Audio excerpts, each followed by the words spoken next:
അപ്പോൾ അർജന്റീനയ്ക്കെതിരെ കൊല്ലം ടീമാണ് മത്സരിക്കുന്നതെങ്കിൽ ഇങ്ങനെ സംഭവിക്കുമോ? അർജന്റീനയ്ക്ക് കൊല്ലം ടീമാണ് മത്സരിക്കുന്നതെങ്കിൽ ചിലപ്പോൾ 100 ഗോൾ അടിക്കും. പക്ഷേ കാബോ വെർദെക്കെതിരെ അടിക്കാൻ പറ്റും.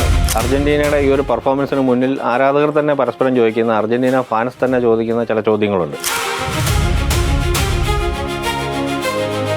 കാബോ വെർദെ ഒരു ചെറിയ ടീമല്ലാന്ന് കഴിഞ്ഞ ദിവസത്തെ ചർച്ചയിൽ നമ്മൾ പറഞ്ഞു. ഇതിപ്പോൾ അവരൊരു ഒന്നാന്തരം കൊമ്പൻ സ്രാവാണ്, അതും നീല കുപ്പായമിട്ട് കൊമ്പൻ സ്രാവാണെന്ന് തെളിയിച്ചിരിക്കുകയാണ്. അർജന്റീനയെ ശരിക്കും വേർപ്പിച്ചു, വെള്ളം കുടിപ്പിച്ചു.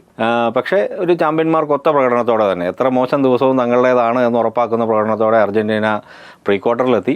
പക്ഷേ ഈ ലോകകപ്പിലെ ഏറ്റവും ചെറിയ ടീം, അതും ഏറ്റവും വലിയൊരു അട്ടിമറി, അവസാനത്തെ 9 മിനിറ്റ് വരെ ഒരു അട്ടിമറി വീര്യത്തോടുകൂടി കാബോ വെർദെ അർജന്റീനയെ ശരിക്കും വിറപ്പിച്ചു. തീർച്ചയായും കേരളത്തിലെ അല്ലെ നമുക്ക് പരിചയമുള്ള അർജന്റീന ആരാധകരൊക്കെ ഇന്ന് പലരും ആയിട്ട് സംസാരിക്കുകയുണ്ടായി.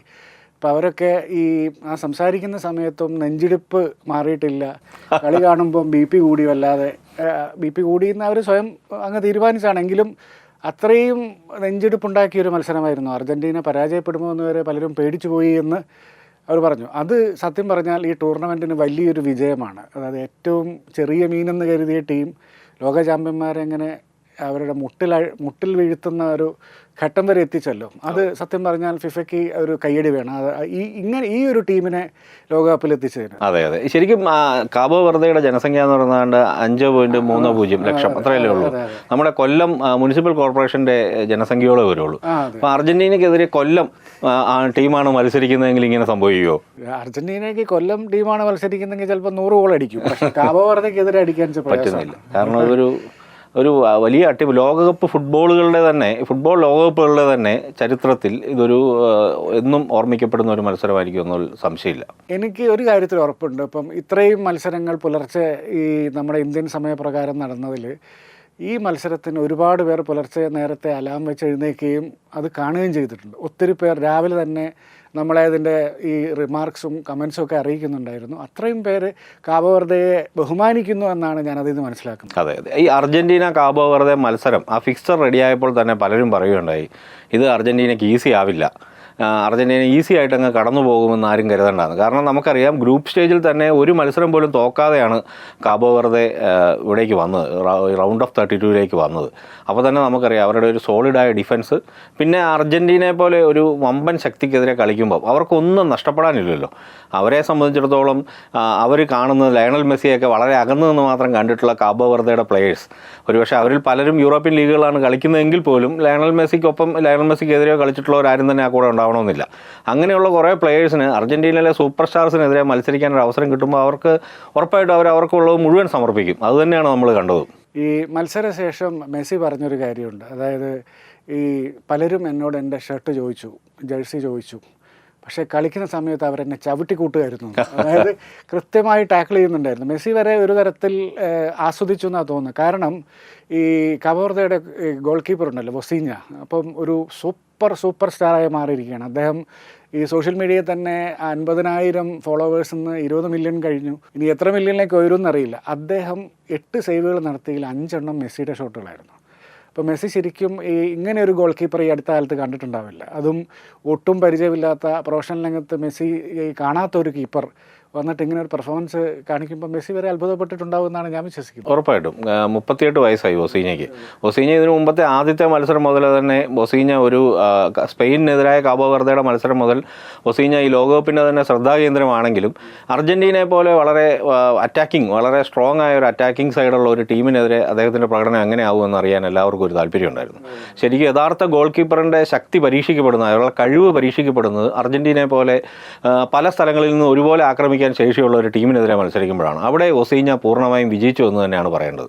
അതെ അതെ, ഇപ്പം വേറൊരു കാര്യം കൂടിയുണ്ട്. ഈ 2 തവണ പിന്നിൽ നിന്ന് കയറി വരികയായിരുന്നല്ലോ കാബോ വെർദെ. ആദ്യത്തെ ഗോള് കൊള്ളാം, നല്ല ഗോളായിരുന്നു. പക്ഷേ അവരുടെ രണ്ടാമത്തെ ഗോൾ ഈ സിഡ്നി ലോപ്പസ് കബ്രാൾ ഇടത് വിങ്ങിൻ്റെ അങ്ങേ മൂലയിൽ നിന്ന് അകത്തോട്ട് വെട്ടിക്കയറി ആ തൊടുത്ത റോക്കറ്റ് ഉണ്ടല്ലോ, പക്ഷേ ഈ ലോകകപ്പിലെ ഏറ്റവും മികച്ച ഗോളുകളുടെ പട്ടികയിൽ ഉൾപ്പെടുത്തും. അത് എത്ര റീപ്ലേ കണ്ടാലും നമുക്ക് മതിവരാത്തൊരു ഗോളാണിരുന്നത്. അപ്പോൾ അത്രയും ക്വാളിറ്റിയുള്ള കളിക്കാരാണ് കാബോ വെർദയ്ക്ക് വേണ്ടി ഇറങ്ങിയത്. തീരെ മോശക്കാരൊന്നും അല്ല. അത് ഒരു നമ്മൾ മനസ്സിലാക്കേണ്ട ഒരു കാര്യമുണ്ട്, നമുക്കറിയാവുന്ന ഒരു കാര്യമാണ്. കാബോ വെർദെ എന്ന് പറയുന്ന ഒരു ആഫ്രിക്കൻ ദ്വീപരാജ്യം, അവിടെ കുറച്ച് ജനങ്ങൾ മാത്രമേ ഉള്ളൂവെങ്കിലും ഈ വരുന്ന കളിക്കാരൊക്കെയും യൂറോപ്പിൽ കളിക്കുന്നവരാണ്. കാബോ വെർദയിലുള്ള എല്ലാവർക്കും തന്നെ പോർച്ചുഗൽ, സ്വീഡൻ അങ്ങനെയുള്ള പല രാജ്യങ്ങളുമായി തന്നെ ബന്ധങ്ങളുണ്ട്.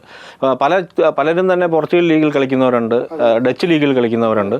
അങ്ങനെ പല ലീഗുകൾ യൂറോപ്യൻ പാരമ്പര്യമുള്ള അല്ലെങ്കിൽ എക്സ്പോഷറുള്ള പ്ലേയേഴ്സ് തന്നെയാണ് കാബോ വെർദയ്ക്കായിട്ട് കളിക്കുന്നത്.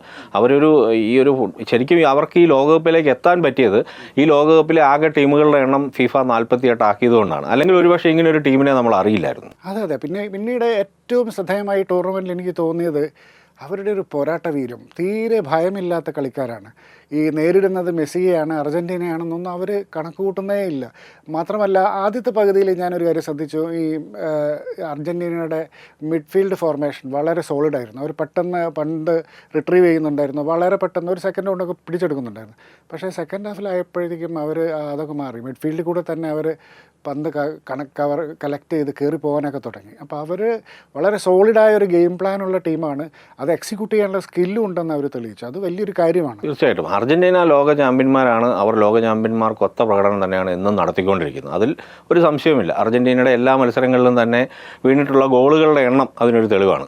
ഈ മത്സരത്തിൽ അവർക്ക് സംഭവിച്ചത് അവർ ആകസ്മികമായി അവരൊരു സമനില സമ്മതിക്കേണ്ടി വന്നു എന്നുള്ളതാണ്. പിന്നീട് ഒടുവിൽ മെസ്സിയുടെ കോർണറിൽ നിന്നാണല്ലോ അർജൻറ്റീനയുടെ ഒരു വിജയ ഗോൾ വരുന്നത്. അതൊരു സെൽഫ് ഗോൾ ആണെങ്കിൽ പോലും അവിടെ ഒരു ചാമ്പ്യന്മാർക്ക് ഒത്ത തരത്തിലുള്ള ഒരു ഫോർമേഷൻ അവർക്കുണ്ടായിരുന്നു. അല്ലെങ്കിൽ അതിലേക്ക് തീർച്ചയായും അത് റൊമേറോയുടെ ഹെഡർ കാബോ വെർദെ താരത്തിൻ്റെ ദേഹത്ത് തട്ടിയിട്ട് പോയതാണ്, ദൗർഭാഗ്യം എന്നൊക്കെ പറയും. പക്ഷേ റൊമേറോയുടെ ഹെഡർ വേണ്ടിയിരുന്നു, അത് കറക്റ്റാണ്. പിന്നീട് നമ്മൾ ഈ ബഹളത്തിനൊക്കെ ശ്രദ്ധിക്കാതെ പോയൊരു കാര്യമുണ്ട്.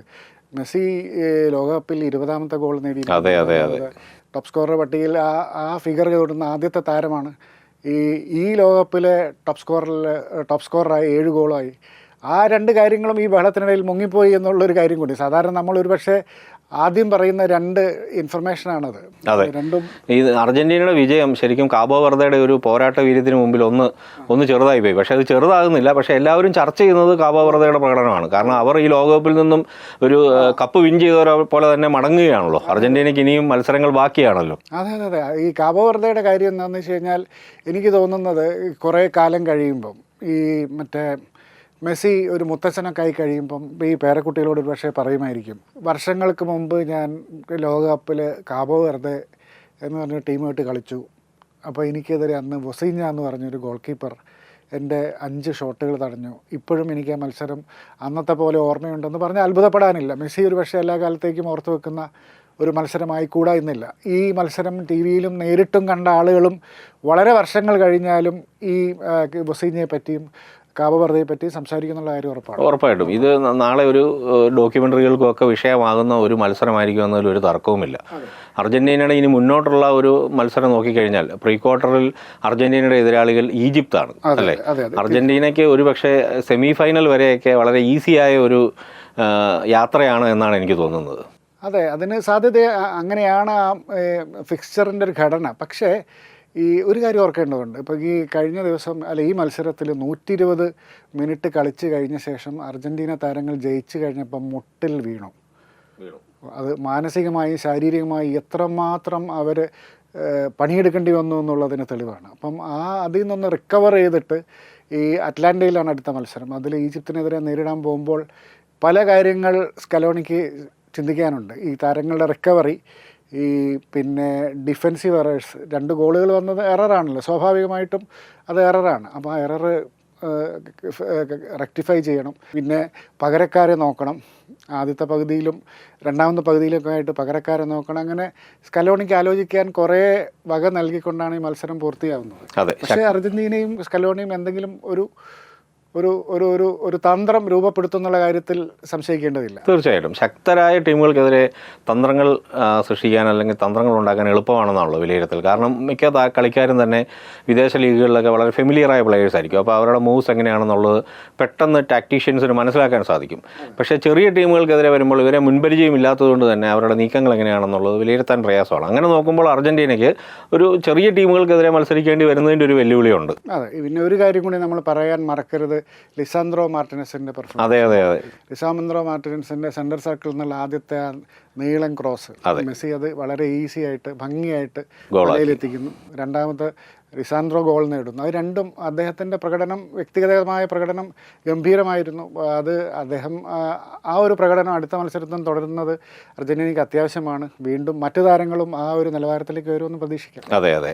എങ്കിലും നമുക്ക് മുന്നിൽ അർജന്റീനയുടെ ഈ ഒരു പെർഫോമൻസിന് മുന്നിൽ ആരാധകർ തന്നെ പരസ്പരം ചോദിക്കുന്ന, അർജന്റീന ഫാൻസ് തന്നെ ചോദിക്കുന്ന ചില ചോദ്യങ്ങളുണ്ട്. അർജന്റീന ഇങ്ങനെ കളിച്ചാൽ മതിയോ, അതോ ഈ രീതിയിൽ തന്നെയാണോ പോകേണ്ടത്? പലർക്കും പല ഉത്തരവാണുള്ളത്. തീർച്ചയായും അത് ശരിയാണ്. അത് വളരെ കടുത്ത അർജന്റീന ആരാധകർ പോലും ഒരുപക്ഷെ ഇന്ന് കാബോ വെർദേക്ക് സല്യൂട്ട് കൊടുത്തിട്ടുണ്ട്. ഉണ്ടാവും. അർജന്റീനയോടുള്ള ഇഷ്ടം കൊണ്ട് തന്നെയാണ് കേട്ടോ. അതെ അതെ തീർച്ചയായും. ഇങ്ങനെ കളിച്ചാൽ പോരാ എന്ന് അവർ പരസ്പരം പറഞ്ഞിട്ടുണ്ടാവും. ഈ എതിർ ടീമിൻ്റെ ആരാധകരുടെ മുന്നിൽ നെഞ്ചു വിരിച്ച് നിൽക്കുമ്പോഴും അവർ പരസ്പരം പറഞ്ഞിട്ടുണ്ടാവും ഇങ്ങനെ കളിച്ചാൽ പോരാ. അതെ, എനിക്ക് തോന്നുന്നത് നമ്മുടെ ഈ വീഡിയോ കാണുന്ന ആളുകൾക്കും ഇതിൽ അഭിപ്രായം പറയാനുണ്ടാവുന്ന. അതെ അതെ അതെ. അവരുടെ അഭിപ്രായങ്ങൾ നമ്മുടെ ഈ വീഡിയോയ്ക്ക് താഴെ ഒരു കമൻ്റായി വന്നിരുന്നെങ്കിൽ എന്തായിരുന്നു ഈ അർജന്റീനയുടെ പെർഫോമൻസിനെ കുറിച്ചുള്ള അഭിപ്രായങ്ങൾ നമുക്കറിയാമായിരുന്നു. അതെ തീർച്ചയായിട്ടും. അപ്പോൾ നമ്മൾ അത്തരം ഒരു കമൻറ്റുകൾക്ക് നമുക്ക് പ്രതീക്ഷിച്ച് കാത്തിരിക്കാം. Thank you. Thank you.